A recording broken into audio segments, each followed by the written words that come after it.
Welcome to the Sustainable Weight Loss Summit by Health Summits Russia. The summit is hosted by myself, Yulia Bogdanova, a nutrition consultant, author and speaker, and by Evgenia Bragina, a health coach and an event producer.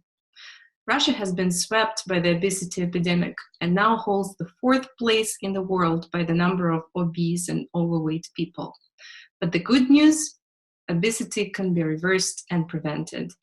That's why we created this event, to help you understand the roots of obesity and implement your own strategy to achieve healthy weight naturally and keep it off sustainably. And today, I'm talking to Sильвия Tara.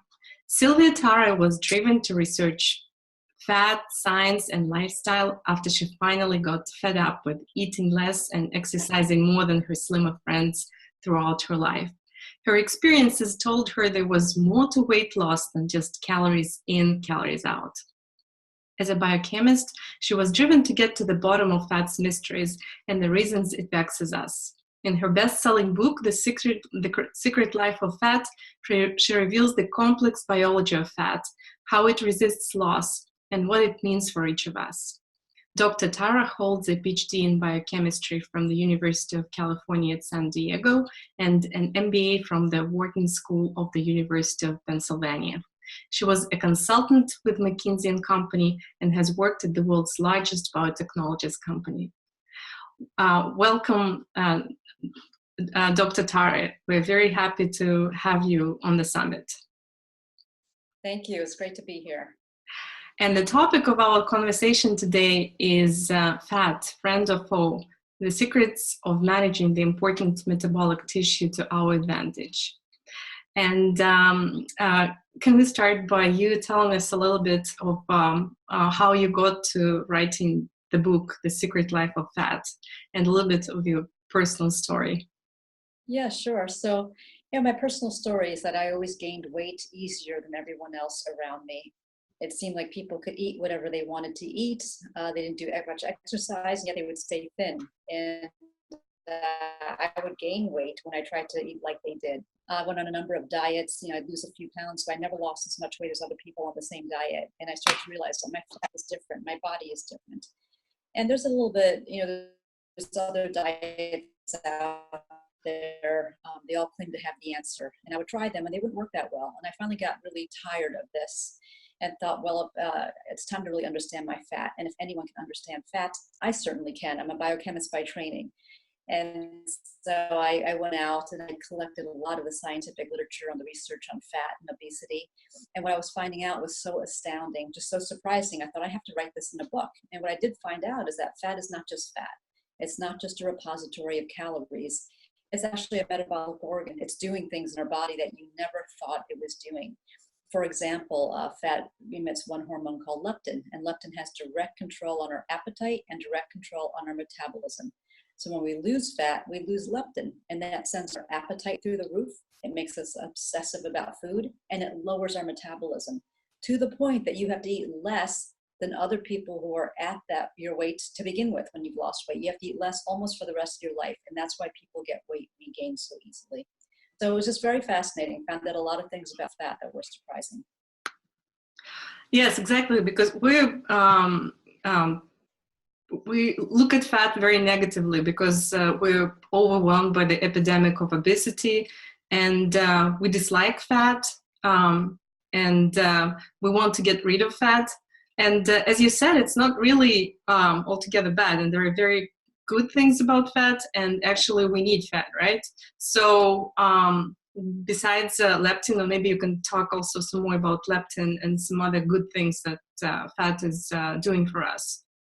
Yeah, so fat is critical to your body, and your body wants fat and needs fat, and that's almost what makes it hard to lose. When we start to lose it, your body gets into an alarmed state and tries to protect that fat. What fat is important for is it actually creates hormones that our body depends on. So one hormone we talked about already is leptin, and leptin has an effect on our appetite, effect on our metabolism, but leptin also affects wound healing. Say our wounds heal faster when we have leptin. So people who are extremely underweight, their wounds take longer to heal. Leptin has a role in angiogenesis and vein creation and healing wounds. Our bones are affected by our fat. Fat also produces estrogen, which in women is very important for bone density and also girls. Reproduction is affected by both leptin and estrogen. When women get too low of a weight, they can't reproduce. They don't have enough estrogen, they don't have enough leptin, and a lot of times athletes that are very low fat or people with anorexia nervosa, they have to gain weight in order to have children. So it's affecting a lot of things that you never thought about. Even brain size is affected by your fat because, again, brain size is affected by the amount of leptin you have. And people who have a genetic defect, their fat is not normal and they don't produce enough leptin, they have shrunken brains. They have a lower brain volume, and they actually don't develop. They don't develop sexual organs, and they don't develop maturity. They act more childlike even when they're adult. So our fat has these enormous consequences, enormous impact on our body and our lives. And what's important is that you have a healthy amount of fat.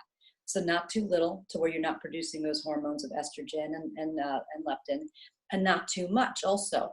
When we have too much fat, that creates other problems. Our fat gets inflamed, especially our visceral fat, that belly fat. And when it gets inflamed, it interferes with insulin signaling. And that leads to diabetes type 2. It leads to cardiovascular events. So too much fat is also a problem. Healthy level of fat is really important. Yes. So, and what would be the optimal levels of fat?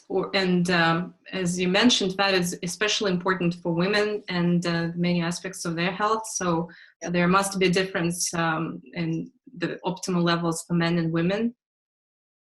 Yeah, sure. So, I mean, usually it's considered, average for women is 25 to 30% of their body weight is fat. And for men, it's like 18 to 24% or so. And that's normal. And actually, you can be a little heavier than that and still be okay. Because there's also something that is fat and fit. Whereas if you have fat in the right places, it can still be okay. So the bad place to have fat is belly fat, that fat that's underneath your stomach wall, nestled against your internal organs, near your pancreas, near your stomach, near your liver. That is fat that can really become inflamed. And when it becomes inflamed, as I mentioned, it interferes with insulin signaling. It can lead to diabetes type 2, to heart disease. But the fat that's in your legs, in your buttocks, in your arms, that fat is right underneath the skin. It's not nestled against internal organs. That is a healthier deposit of fat. In fact, sumo wrestlers are good examples of healthy but fat. They pack on a lot of fat so that they can wrestle. But surprisingly, even that fat in their belly, it's just underneath the skin. It's not underneath the stomach wall. So there's another hormone that fat produces. It's called adiponectin. And when fat releases adiponectin, it guides the fat in our bloodstream into subcutaneous fat in our arms and our legs and our buttocks, and away from visceral fat, away from our belly area. So it stores fat in healthier areas. Exercise makes fat produce more adiponectin. So sumo wrestlers exercise about 7 hours a day. And because they have so much adiponectin, all the excess calories they're eating, it's not going into visceral fat, it's not going into belly fat, it's going into the subcutaneous areas right underneath the skin. And that's healthy fat. So surprisingly, even though they're immensely obese sumo wrestlers, they don't suffer the afflictions that other people do when they get that heavy. If they have visceral fat, they don't have diabetes type 2 or cardiovascular events. They're metabolically healthy because they don't have visceral fat. They have healthier fat. And so what's interesting is when sumo wrestlers come off their exercising regime, when they retire, they get metabolically unhealthy very quickly. They do start to get diabetes. They do start to get heart. Yeah, this was an amazing story about the wrestlers. And can you talk about a little bit about the mechanisms of how fat can keep us healthy if it's subcutaneous fat?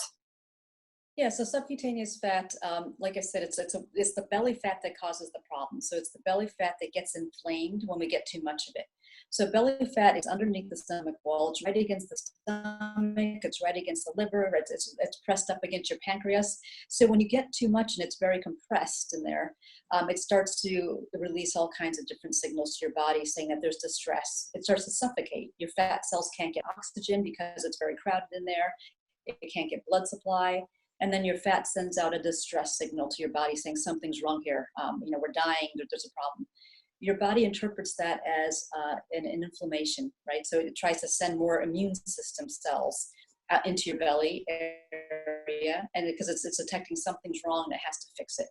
when those immune system cells get in, so things like cytokines, different types of inflammatory signals, TNF alpha, different cytokines as well.